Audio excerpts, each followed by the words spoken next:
Hello students, मैं आपका अपना माजिद। कुछ बच्चों ने इनबॉक्स किया कि सर नरेशन का टॉपिक समझाएं। तो आज हमारा टॉपिक है नरेशन। नरेशन में दो किस्म की स्पीचेस होती हैं, एक डायरेक्ट, दूसरी इनडायरेक्ट। डायरेक्ट स्पीच उसको कहते हैं by quoting actual words of speaker. Indirect उसको कहते हैं by converting actual words of speaker in own words. यानी हम डेली लाइफ में दो किस्म की स्पीच करते हैं, एक डायरेक्ट, दूसरी इनडायरेक्ट। बात करने वाले के असल अल्फाज जब बयान करते हैं तो उसको हम डायरेक्ट स्पीच कहते हैं, और बात करने वाले के असल अल्फाज को जब हम अपने अल्फाज में बयान करते हैं तो उसको हम इनडायरेक्ट स्पीच कहते हैं। For example, he said I am busy, ये डायरेक्ट स्पीच है। यानी उसने कहा मैं मसरूफ़ हूँ। मैं मसरूफ़ हूँ, ये बात करने वाले के असल अल्फाज हैं। जब हम उसको इनडायरेक्ट में तब्दील करेंगे तो हो जाएगा he said that he was busy. उसने कहा कि वो मसरूफ़ था। वो मसरूफ़ था, पहले जुमले में था मैं मसरूफ़ हूँ, अभी इसमें हो गया है वो मसरूफ़ था। तो इसको हम बोलेंगे इनडायरेक्ट स्पीच। तो नरेशन सीखने के लिए कुछ चीज़ों का आना लाजमी है। सबसे पहले टेंसेस, आपके तमाम टेंसेस जो भी हैं सारे क्लियर होने चाहिए। उनके हेल्पिंग वर्ब्स, उनमें मेन वर्ब की कौन सी फॉर्म लगती है वो भी। उसके बाद केसेस ऑफ प्रोनाउन, जैसे सब्जेक्टिव, पॉजेसिव और ऑब्जेक्टिव केसेस लिखी हुई हैं, ये आपको आनी चाहिए। उसके बाद इसमें जो प्रोनाउन की चेंजिंग होती है उसके लिए एक की है सन रूल, जिसको हम बोलते हैं सन, SON। जो फर्स्ट पर्सन होता है वो रिपोर्टिंग के सब्जेक्ट में तब्दील होता है, जो सेकंड पर्सन होता है वो रिपोर्टिंग के ऑब्जेक्ट में तब्दील होता है, जो थर्ड पर्सन होता है वो नो चेंज, यानी उसको हम चेंज नहीं करते। फर्स्ट पर्सन, सेकंड पर्सन और थर्ड पर्सन ये नीचे लिखे हुए हैं। उसके बाद कुछ और चीज़ें भी चेंज होती हैं, जैसे दिस दैट में चला जाता है, दीज दोज में चला जाता है, नाउ देन में चला जाता है, ETC। ये भी आपको जहन में रखना चाहिए। उसके अलावा इसके कुछ और भी रूल हैं। वो ये हैं कि अगर रिपोर्टिंग वर्ब हमारा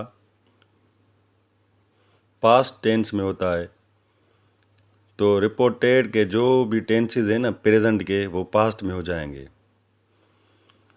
अगर रिपोर्टेड हमारा पास्ट में है और रिपोर्टेड जो है हमारा वो प्रेजेंट टू बी में है तो हमारा present to be past to be में हो जाएगा। अगर रिपोर्टिंग हमारा पास्ट में है और रिपोर्टेड जो है वो प्रेजेंट में है तो वो पास्ट इंडेफिनिट में हो जाएगा। ये सारी तरतीब मैंने लिखी हुई है। उसके बाद अगर रिपोर्टिंग वर्ब जो हमारा पास्ट में है और रिपोर्टेड जो है फ्यूचर में है तो विल और शल जो हैं वो वुड में चेंज हो जाएंगे। उसके बाद अगर रिपोर्टिंग हमारा फ्यूचर में है या प्रेजेंट में है तो रिपोर्टेड में जो भी टेंसेस हैं वो तब्दील नहीं होंगे। ये सारी बातें आप अपने माइंड में रख लें ताकि आपको आगे वाला जो भी लेक्चर है ना वो समझ में आ जाए कि कैसे हम तब्दील करते हैं डायरेक्ट को इनडायरेक्ट में। उसके अलावा अगर रिपोर्टिंग हमारा पास्ट में है और रिपोर्टेड भी पास्ट में है तो रिपोर्टेड के जो पास्ट के टेंसेस हैं ना वो तीन सिर्फ टेंस चेंज होंगे। अगर पास्ट टू बी होगा तो वो हैड बीन यानी पास्ट परफेक्ट में चला जाएगा। अगर पास्ट इंडेफिनेट होगा तो वो पास्ट परफेक्ट में चला जाएगा। अगर पास्ट कंटिन्यूस होगा तो वो पास्ट परफेक्ट कंटिन्यूस में चला जाएगा।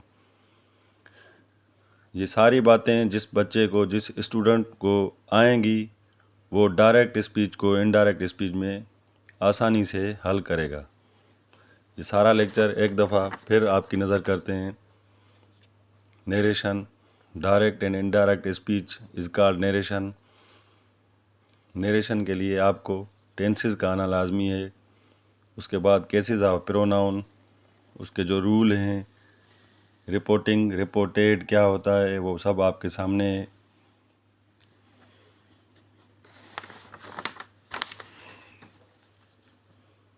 ये मेन चीज़ें हैं, ये स्टूडेंट्स को जहन में रखनी चाहिए कि कौन सा टेंस किस टेंस में तब्दील होगा।